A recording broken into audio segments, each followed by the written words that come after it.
Şəhidlik yolunu şərəflə seçən, vətən xilasına qanla and içən, torpağı yolunda canından keçən, elin qəhrəmanı igid Pəncəli. Şəhidlik yolunu şərəflə seçən, vətən xilasına qanla and içən, torpağı yolunda canından keçən, elin qəhrəmanı igid Pəncəli.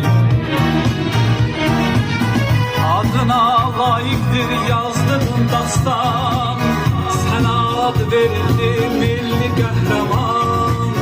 Vətənin yolunda keçdi canından, elin qəhrəmanı igid Pəncəli.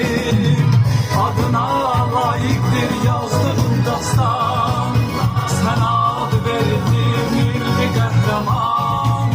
Vətənin yolunda keçdi canından, elin qəhrəmanı igid Pəncəli.